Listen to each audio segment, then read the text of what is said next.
Now, top security leaders and decision makers converged on Israel for a counter-terrorism conference in Herzliya in recent days, including Sebastian Gorka, the deputy assistant to President Donald Trump. The senior director for counter-terrorism was visiting the country for the first time since the war started almost 2 years ago on the 7th of October. Senior U.S. correspondent Mike Wagenheim spoke to him about the terror threats facing the Middle East and security ties between Jerusalem and Washington. Let's take a look. Dr. Sebastian Gorka, thank you so much for taking the time to join us here. First off, you're in Israel, presumably participating in the counterterrorism conference that happens every year. But tell us a little bit more about the trip and what you're trying to accomplish there in Israel. Well, I've been here many, many times. It's great to be back. Sadly, I haven't been here since before the tragedy of October the 7th. I was here with 300 of my radio show listeners, an amazing trip. I came back here for two reasons. I was invited, along with my boss, the acting National Security Advisor, Secretary Rubio, to be at the unveiling, the opening of the Pilgrim's Way. I had been given a sneak preview 2 years ago, and I was told by my good friend, Zev, if you're watching, I didn't believe you when you said, we'll bring you back for the official opening of this absolutely incredible archaeological site. And I said, sure, sure. Well, I am back for the opening earlier this week in a slightly different capacity, not as a media person, but with Marco, Secretary Rubio, listening to his incredible speech, Prime Minister Netanyahu's incredible speech, and the equally incredible speech made by Ambassador Mike Huckabee, a good friend of mine. So that was the beginning of the week.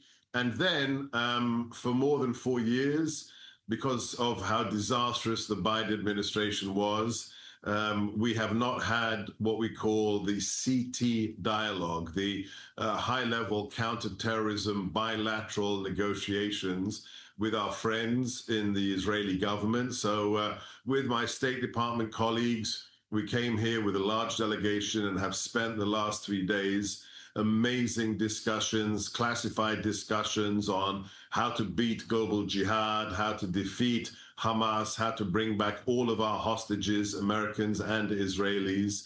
The continued threat of Iran. My team were taken by the IDF, by the Israeli incredible people from the Ministry of Foreign Affairs, up to the border, to the Golan. We looked into Syria. We looked over into Lebanon. It was a very, very moving moment to see the threat to Israel with your own eyes, not just on a map or reading an intelligence report. So we were here for the incredible event, the unveiling of the Pilgrim's Way, and then for some very serious work on some very serious topics with our best friend in the Middle East. Oh, and sorry, I've got to say, with the thing you mentioned, Boaz Ganor has been a friend of mine for more than 20 years. So I finished it all today by giving a speech to his incredible event at the Herzliya International Counterterrorism Conference. So yeah, very, very packed week, Sorry, carry on. No, I was going to say, you know, we're in a period here between September 11th and October 7th, two dates that obviously will live in infamy. But in terms of the threat to the homeland itself, not talking about Israel specifically, but, you know, the call to globalize the Intifada. We've seen violence on American streets by Hamasniks and their supporters. What is the level of concern from your office, from the White House, about a larger level attack by Hamas and their ilk on the American homeland? Well, the sad truth is, and I like that phrase, I'm going to use that, the Hamasniks. We've inherited a world on fire under the feckless lack of leadership of the Biden-Harris administration, whether it was literally giving billions of dollars to Iran, whether it was opening our southern border so that tens of millions of illegals could come in, or whether it was the shameful, disastrous surrender of Afghanistan back into the hands of the people who gave support and shelter to of bin Laden, the original architect of 9/11, we inherited a very serious threat situation when we came into the White House. But I have some good news. On day 8 of the administration, this is now declassified, we initiated an action against a leader of ISIS in Somalia. When the president gave us the authority to kill that man, he also returned us, snapped us back to the rules of engagement from the first Trump administration that our tier 1 operators, the intelligence community, the Department of War were begging for. And as a result of that reversion, that means you don't have to ask the president, you don't have to ask the national security advisor. If you are a combatant commander and you see a leading jihadi, you can take the decision to kill them. As a result of that, since January the 20th, we have neutralized almost 400 significant jihadis. That is excluding all of the terrorists we killed during our campaign in Yemen against the Houthis. So very simply, we are back in the business of counterterrorism, and we are dealing with the threat right now with incredible people like the border czar, my friend Tom Homan, the Homeland Security Advisor, Stephen Miller, a force of nature, Secretary Noem at the Department of Homeland Security. So the situation was bad, but we are fixing it every single day. I want to move back to the Middle East for just a moment here. The Trump administration has expended tremendous capital in giving credibility to Syrian President Ahmed al-Sharaa and trying to build that relationship, the lifting of sanctions. We'll see Sharaa attend and speak at the UN General Assembly coming up in New York. This is a person who was, until very recently, a designated terrorist himself. Obviously, Israel has their concerns about his leadership in Syria. As an expert on the subject, how do you differentiate somebody who, was just on the list to somebody who you can say, we're putting a country, we're putting essentially a region's safety in your hands? How did that determination come about? Well, look, the president is the master of the art of the deal. If you haven't read that book, I don't care whether you love him like 80 million Americans voted for him or whether you don't like him. You need to understand how that man became one of the most successful billionaires in the world. And it's because of his negotiating skills and the fact that he lives in the real world. What happened in Syria, and let me be explicit here. I've said this in every meeting with my Israeli colleagues this week. I start with one thing. I say, firstly, we grieve with you for the greatest loss of life since the Shoah that occurred on October the 7th. We want you to destroy and salt the earth over the graves of every person responsible for that slaughter of men, women, and children. But I also say thank you, thank you, thank you for what you have done as a nation, what the IDF has done to redraw the geopolitical landscape in the Middle East, probably for the next 50 to 100 years. Not just Operation Rising Lion, but what you have done to make sure that Iran no longer controls Syria. I know who Julani is, I know who Shah is, but there are jihadis right now in Syria who are trying to kill him, who want to say that, well, you are a traitor, you're not a jihadi. That's an interesting metric. But we are very happy that Iran can no longer use Syria as it did under Assad to resupply its proxies. But just like the president, everybody in the National Security Council lives in the real world. And we know that this will not be easy. We have constituent elements who have suffered, who have been massacred. The Christians with the church bombing, the Alawites in Latakia, the Druze as well. We know that Syria will not function, will not move beyond the lifting of sanctions until every constituent confessional community is safe and there are no more massacres. Part of that goes far beyond the interim president of Syria and has a great deal to do with the other countries of the region. Turkey is interested.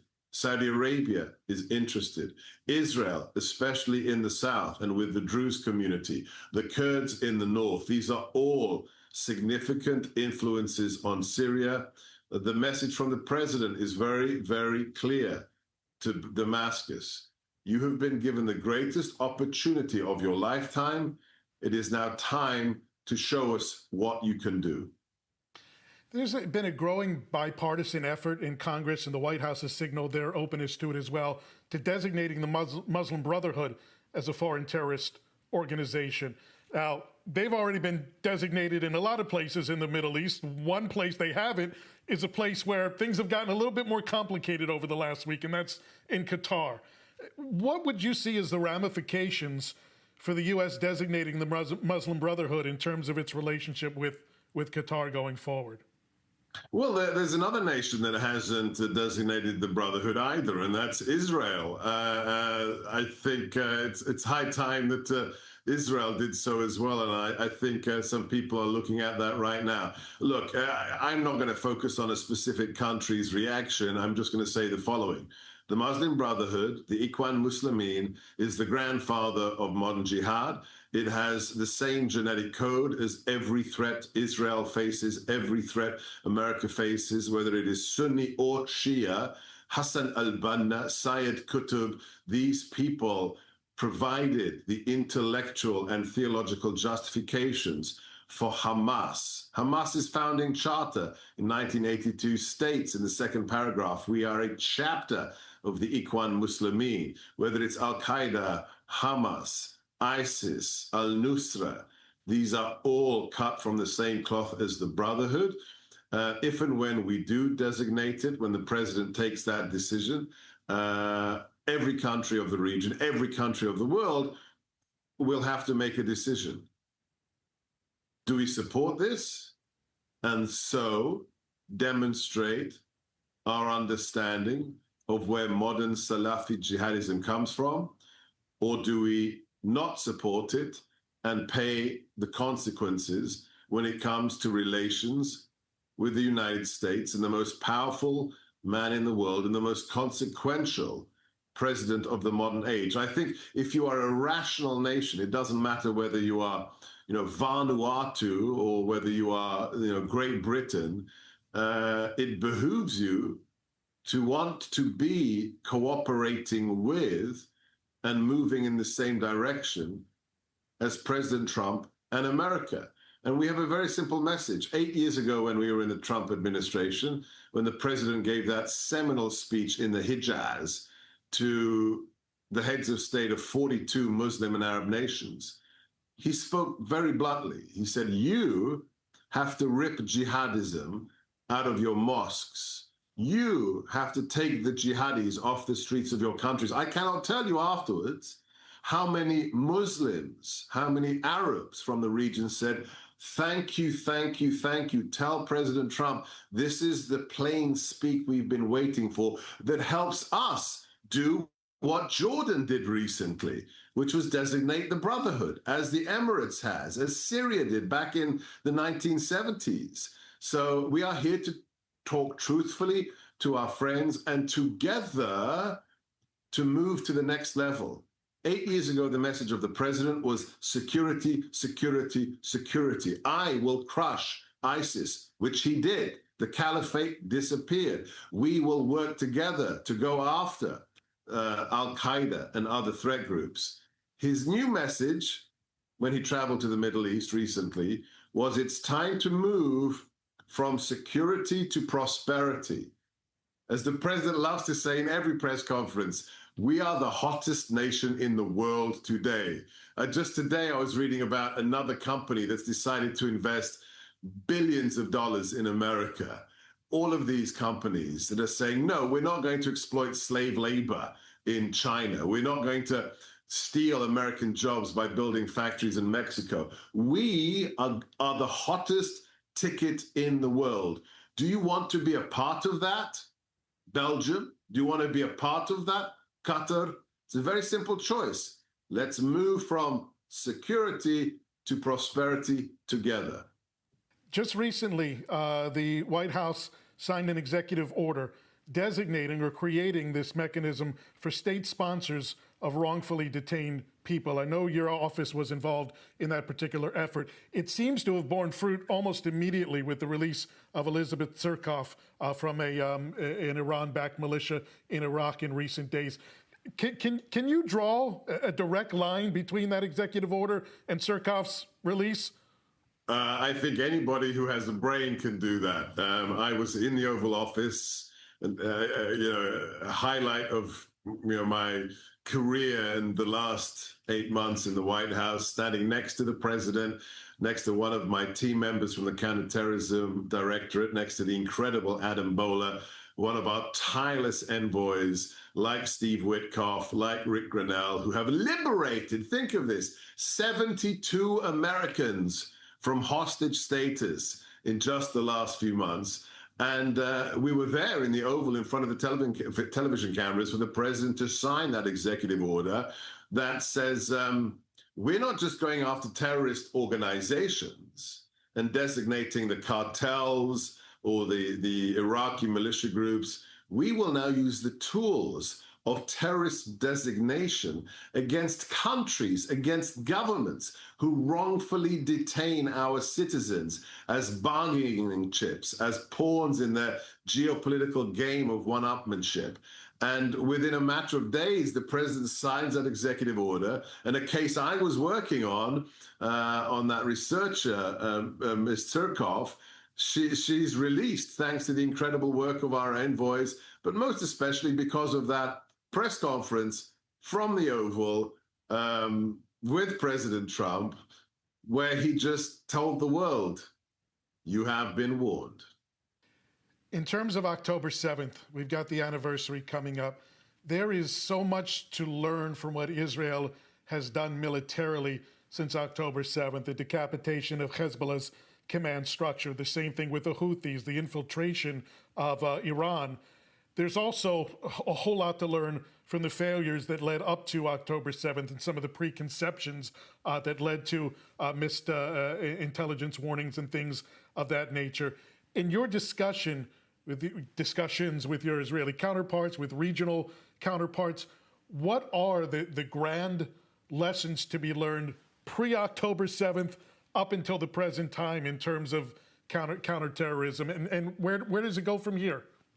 Excellent question. Truly excellent question. I have to commend my interlocutors, very senior members of the IDF and the intelligence community, who were very candid with me and very honest with me, because they share my diagnosis. I'm not an Israeli, but I gave my opinion after studying jihadism for more than a quarter of a century.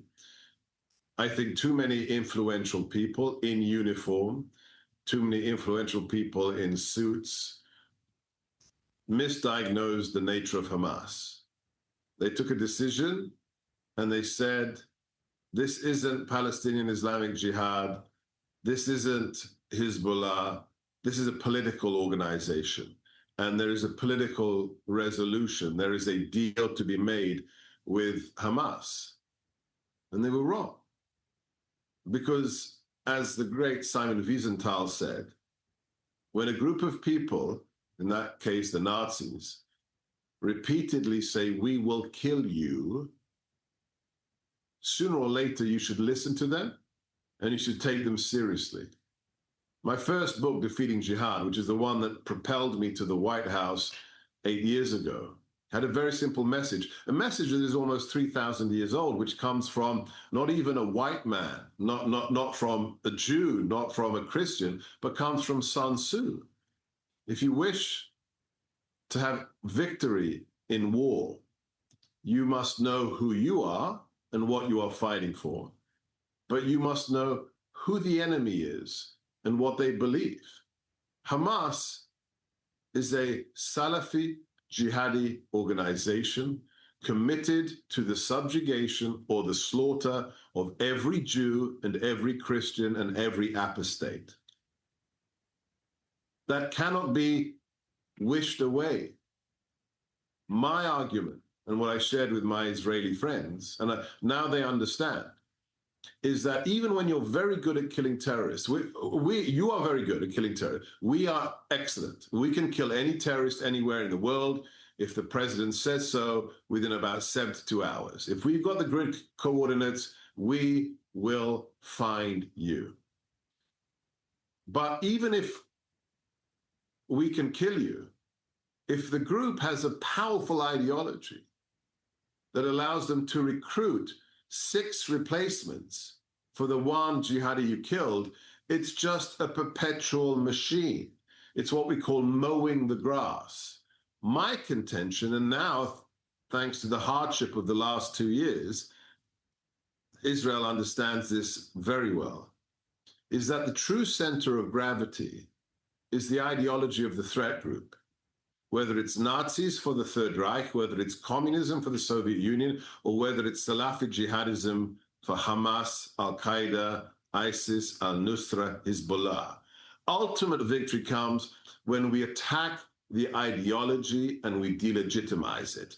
When jihad is rejected by young Arab men around the world, because groups like Hamas or Al-Qaeda are seen to be losers and hypocrites, then we've won. When nobody wants to join these organizations, then Israel will be safe. That is why I am recommending in the new strategy, the draft strategy for the president on counterterrorism, is that in addition to doing very exquisite kinetic strikes against the worst terrorist leaders, we must have a very aggressive counter-ideology campaign, information operations, influence warfare, especially in collaboration with our good Muslim and Arab friends, whether it's the Jordanians, the Emiratis, the Moroccans, who know so. I'm a white Catholic, okay? There are limits to what I can do in the Muslim world when it comes to counter-ideology. Not so true for the Hashemite Kingdom of Jordan. They can do some things that even Israel can't do. So that's the lesson of October the 7th. That is how we win. And together with Israel, we will do so. Dr. Sebastian Gorka, Deputy Assistant to the President, Senior Director for Counterterrorism at the National Security Council. We really appreciate you taking the time to speak with us.